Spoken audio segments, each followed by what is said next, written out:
What's good, YouTube? I regret to inform you that you're going to have to suffer through watching me pilot frogs for an entire video yet again. So we're going to be looking at here today Destiny Hero Plasma Hero Frogs, which is not a totally novel idea, but it's always one I've been partial to. A big fan of Destiny Hero Plasma as a boss monster. I think it is quite powerful, has a lot of potential, and people have been playing these frog decks with like Dandelion and Light and Darkness Dragon, so I figured, hey, why not try like a hero version of that with the Plasma, because you know, you can like few send the Dandelion, and you can pitch it off discard trap, set up your Plasma. Plasma is a really powerful card, a skill drain on legs that can just like yoink things like it's Thousand Eyes Restrict. It's kind of like the Thousand Eyes of Edison format, but instead of floodgating attacks, it floodgates monster effects, so the card is quite strong. Basically, the deck is quite cramped because we've added in this expanded like Destiny Hero package to the hero lineup, complete with a D-draw and an allure to help us have a little more draw power consistency. Makes sense, since we got quite a few targets for these on top of Rhoda Stratos, which can search all of the guys. And then we're on the same 10 frogs, including Uni, actually 11 frogs. Well, actually 8 frogs. Sub isn't a frog, but it's an honorary frog. I think you gotta have the Uni in here since you're playing like the token stuff. You need to have as many ways to convert off Substitute as possible, get that value. Of course, we are on the 1 Junk Synchron and the triple Kaias still, of course. Gotta have those in here since we got the... Well, you gotta have triple Kaias no matter what, I think, in a frog deck, at least as a general rule of thumb. And then I think having Rhoda plus Junk Synchron with the Stratos is definitely very good. We have Gores still making the cut, and then like 1-for-1, Triple Miracle, Rhoda, Future Fusion, a lot of one-off spells here, Scapegoat, and then just 3 Geki Break as the trap cards. I wish we had more room for more stuff in here. Maybe we could go above 40 or something wacky like that, because it would be cool to play some Econs or some Solexes. But it's just like we have no space, man. We have no space. We're trying to put in all this stuff to make the Plasma package work. So I think the deck is reasonably strong. Plasma is insanely strong, especially in certain matchups. I think it can just like solo the entire thing for you.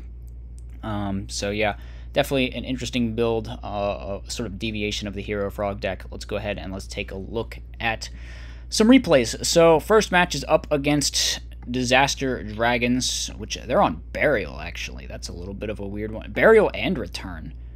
This is strange because they're not even playing like the milling with the Raikos and stuff. I think, at least I didn't see that. Maybe they are playing it actually and they just didn't draw it. So I actually go straight for turn 1 Plasma here. I'm like, you know what, the getting isn't getting any better than this. Let's just send the Dandelion, send the Mally with the D-draw. Actually an insane opening hand, right? And then just drop Plasma out the set monster. And then we can just Kaias them later. Like, so long as Plasma's on the field, things are going to be super pesky for them. So they have to answer this. I'm not wanting to attack into a battle trap, but obviously they don't have one, so I guess I would have been better in hindsight if I had been attacking. I start attacking now because I'm like, whatever, might as well. They summoned Blizzard Dragon, which just doesn't do anything in the situation. I'm not even sure why they brought it out. So here they find it out. They go ahead and crash into the Plasma. That's okay. We're kind of fine with that. We already like got some value out of that Plasma. We go for the Substitute here. They have to Solemn it because they're playing dragons and their deck gets soloed by Substitute combo going off. So here, I maybe should have chained a Typhoon to the Storm. I didn't see this coming. I thought they just had like Few or some red bed play or something, and they were trying to force it through out of desperation. But no, they actually had Road. But we can chain Typhoon on the Heavy Storm, and then since the Starlight Road doesn't destroy the Heavy Storm, they don't get the Stardust Dragon. Yeah, they just quit at that point. Maybe I could have Typhooned the back, or that might have been the better play. I think so long as we chain the Typhoon to do something besides probably killing our own Gaia, I think we're in a pretty good spot there. So game number 2, they brought in some hate, of course. They got to be having Frog hate because this is like their worst matchup. So they flip up Mask of Restrict again, which is just like, alright, that's annoying. They kind of missequenced this turn because they forgot to add the Few, so I just let them do that. I don't get an argument about the, oh, you summoned the Drago first, so you can't use the Few. Obviously, I could have been like that, but, they obviously just did that because they forgot to add the Future Fusion in the standby phase. So I let it go. We're chill here in unrated DB, unlike some people. So they Typhoon my Dust Tornado, which kind of sucks because I want to have all the spell trap removal I can get access to. We're holding on to this Heavy Storm for a long time. The fact that they set those 2 there means that one of these 2 has to be Road or Judgment. So we go ahead and activate Future Fusion, send Dasher plus Treeborn Frog. The Future Fusions in this deck are so good, man. You could send, like, you can send Mally, you could send Dandelion, you could send Treeborn Frog, you can send Dasher. There's just, like, so many things you could send with it. So I think we are just trying to snipe randomly the stopper, but we don't hit it. We hit the Mirror Force instead, which kind of sucks. Maybe I should have just swung after I hit the Battle Trap, though.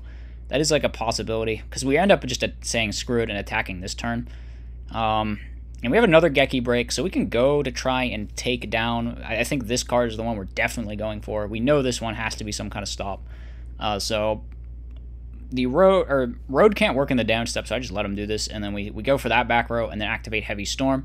And it works out. We take out all their back rows, so that feels pretty good. Followed up with a Miracle Fusion, summon out Ocean, get pretty aggressive here, getting in for big damage. And I think we just pass here, feeling pretty good. Like, we probably can't lose with this brain control here. Do they set both? They do. But we just bring out the Uni, poke, take out the mask over Strict, because I want to have my Solex sub stuff live. We still don't know what that other back row is. They draw into Transmigration, that doesn't help, and they just end up conceding that game. So pretty good showing there against the Dragon deck. Next up, playing against a Blackwing player. We open up okay-ish. I mean, we have Caius, but the fact that they have Dust Shoot really hurts, obviously, because Caius is like our one piece of defense. And they set it all, and we get shooted. We can go for D-Draw here, which I think we do opt to do. I maybe should have gone for like a 1-for-1 first and tried to do some sub plays, maybe. I could have maybe done that. I probably should have done that. So they hit in. They like attack in the wrong order, though, and they get dupe locked, which I think this dude was kind of new to Edison format, so you're going to have to cut him a little bit of slack here in this game. He did a few questionable things. Fortunately, Blackwings are like the most autopilot deck in the whole format, so still have a semi-real match. Obviously, like here, he should have Icarus both of the dupe frogs for sure, and then just run over my Uni and then gotten in for some damage. We would have been lower life, and we wouldn't have had access to this Unifrog, which I guess we get mirrored anyway, but we would just be lower life, right? And we wouldn't have this friggin' dupe frog or something. So they draw into Dad. I think we end up losing this game anyway because we get like Blizzard Dadded on this turn or something. So yeah, they just, you know, Blizzard Brain Con Dad in the hand. See, I told you, Blackwings will just carry you sometimes, man. They just will. So we get messed up in that game number 1. Game number 2, we draw like the worst hand conceivable. We draw Future Fusion and just draw all of our Future Fusion Garnets, which honestly, drawing like Dandy and stuff, it's not so bad, but double Mally. Man, that hurts to just open double Mally. It's because we don't even have Plague in here. There's just no way to fix it. You're just screwed with double Mally. We draw into a Geki break. Okay, that's nice. We use it here just to not take 37 to the face. I think that's probably right. Go for Substitute. Just hope that there's not an oppression, which there's not. So I mean, we do get really good value out of the Scapegoat Substitute here. He probably could have Icarus attack at some point to maybe interrupt that. So I think his Icarus usage was a little suboptimal there, because now we have the Uni again, and the Uni is just, like, doing work. So we take out the Dust Tornado. We did kind of... I think we did sequence our Substitute in a pretty good way where Icarus attack wouldn't have hurt it, because we went for the dupes first, right? And then we started filtering our whole deck. So I think I actually did do that right, but... yeah, still, he probably could have used his Icarus in a better way there. Maybe to at least make a dupe mistiming or something. So we try to hit in. He finally has deprisoned out the... man, the Uni did so much there. Oh my god. The Uni was so crazy. Here, I don't think there's any play he could really make. Obviously, he should have gone Dark End, but it's just like... no matter what, you're getting like Plasma, Miracle, Brankature. Like, it's just so over. We bring down the Plasma. We steal the guy. Alright, and then we Miracle, and then that's going to be 3,000, and he just concedes the game right then and there, because it's pretty much... it's over, right? It's definitely over for him there. This game, we go summon, swap, bounce it back. Here, we obviously immediately drop Gores. I think that's the right call.